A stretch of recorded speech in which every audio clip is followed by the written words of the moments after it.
The story I'm going to read is called Auntie Claus, and it's written by Elise Primavera.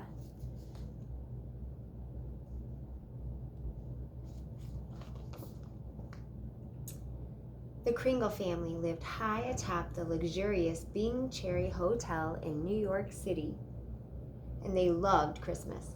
They kept a Christmas tree up all year round. Mr. Kringle was president of the renowned Jingle Bell Bell Company. Mrs. Kringle owned the fabulous Mistletoe to Nail Salon over on 56th and 5th. They had even named their young son after you-know-who.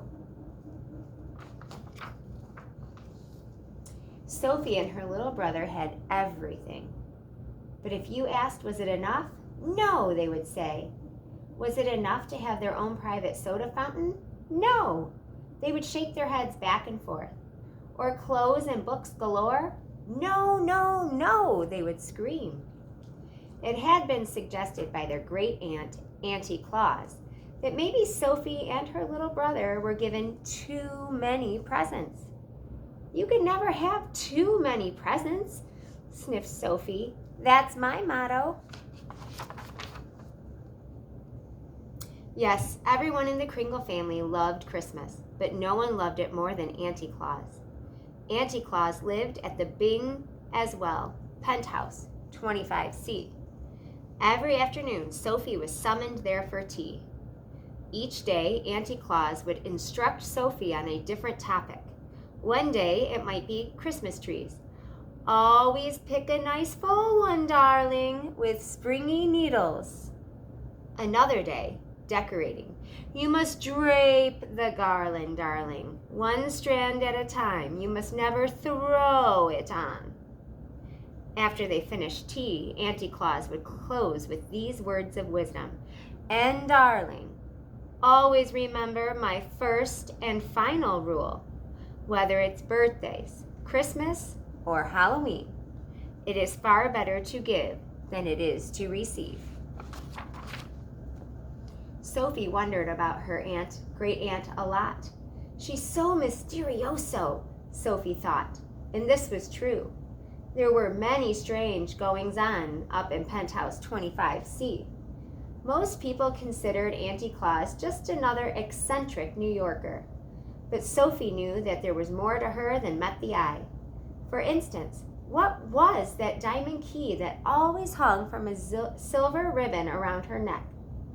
Just a bit of costume jewelry, darling, her great aunt would say, then quickly change the subject.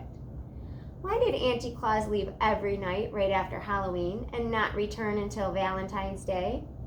Just a business trip, darling. And she changed the subject again. Where does she go? Sophie wanted to know. Once again, it was Halloween, and Auntie Claus announced, in 1 week, I'm off on my annual business trip. What kind of business are you in anyway? Sophie had asked. That, darling, is for me to know and you to find out, Auntie Claus had said with a twinkle in her eye. And that was exactly what Sophie intended to do. This year I have a plan. I'll stow away. Sophie had made up her mind.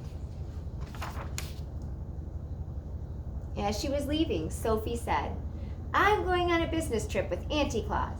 Marvelous, darling. Be home in time for Christmas. There's a good girl, said her mother. Do take your mittens, said her father. I'm going too, said her little brother. Oh, no, you're not, said Sophie. Can if I want to, he said. Cannot, she said. Can too, he cried. Cannot, she yelled. Wah! Sophie could hear his ear-splitting screams start to fade as she ran out the door. Sophie tiptoed into Auntie Claus's apartment. There were many boxes and trunks waiting to go. Choosing the largest, Sophie pushed aside the capes and furs and wriggled inside. Quietly, she made a little peephole in the cardboard so she could see everything that was going on. Auntie Claus entered the room. She removed the diamond key that hung from the ribbon around her neck. Next, she placed the key into the lock of her old elevator. The door slid open. The boxes and trunks were loaded. The door slid shut.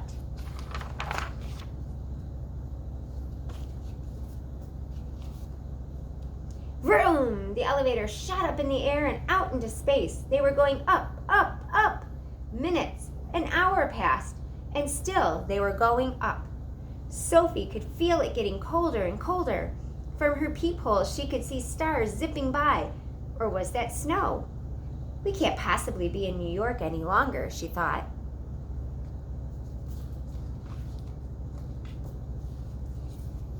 The elevator landed with a thunk, tipping over Sophie's spots.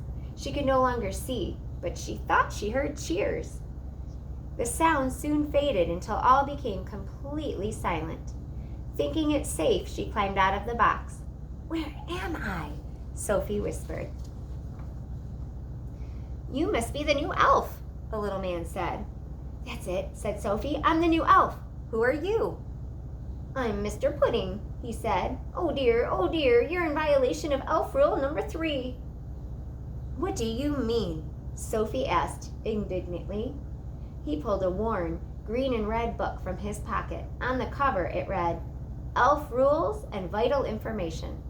He pointed to the section marked Dress Code. Sophie read out loud, "Always look neat, always look snappy. A well-dressed elf always feels happy." "Follow me," he said, and trotted off into the darkness. "Where are we going?" shouted Sophie. "Hurry, hurry," Mr. Pudding called over his shoulder. "Only 48 days left." Mr. Pudding put Sophie right to work in the mailroom. It seemed to her as good a place as any to begin her search. Where was Auntie Claus, and what was she doing here? For days, Sophie lived among the elves and did her best to blend in. She slept on a cot in the elf dormitory. She ate her meals in the cafeteria. No one suspected. Every day, Mr. Pudding appeared. "Hello, Elf Sophie. Settling in?" he asked. "This uniform is itchy. The hours are long," said Sophie. "This is hard work." Oh dear, said Mr. Pudding. He pulled the old green and red book from his pocket. "Elf rule number 2, Mr. Pudding recited. "An elf's work is never done, but hard work never hurt anyone." Rules, schmools, thought Sophie. For weeks, Sophie looked high and low for Auntie Claus, but now it was almost Christmas Eve and she had turned up nothing. Sophie was worried. If she didn't find Auntie Claus, how would she get home? If she didn't get home, how would she get all her Christmas presents? Just then, Mr. Pudding appeared. "Hello, Elf Sophie," he said. "Good news! You have excelled in the mailroom and may proceed to package wrapping. After that, we'll all pitch in on sleigh packing." "I'm not going to package wrapping, and I'm not going to sleigh packing. I want to go home," Sophie yelled. "I have to get all my—" But before she could finish, Santa's voice interrupted over the PA system. "It's that time of year again," the voice boomed, "and I was hoping one of you would volunteer to go to the coal mines and pick up the BB&G list." Sophie whispered to Mr. Pudding, "What's the BB&G list?" "BB&G," he shivered, "is short for bad boys and girls. Any boy or girl on that list goes without presents, or worse, for Christmas." Sophie swallowed hard. Uh-oh, she thought. Mr. Pudding continued, "Only the bravest elf would volunteer for such an awful job." Yes, a brave elf, thought Sophie, or else a girl who thinks she might be on that list. She raised her hand high. "I'll go," she said. Oh dear, Mr. Pudding said. As Sophie made her way toward the coal mines, she could hear the chanting of the BB&G elves. Spoiled brats and crybabies, wine babies, and all the ones who don't believe. Here's some coal and here's some gunk. Fill a stocking that smells like skunk. Sophie went down, down, down, where it became darker and darker.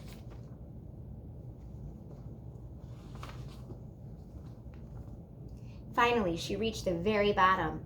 There was the list. Sophie looked for her name, but it wasn't her name she saw on the list. It was... "My own little brat of a brother," she cried. "Chris is on the bad boys and girls list." Well, she thought, Once she'd gotten past the shock of it, they do kind of have a point. But then she pictured the two of them on Christmas morning. There would be lots of presents for her and nothing for her little brother.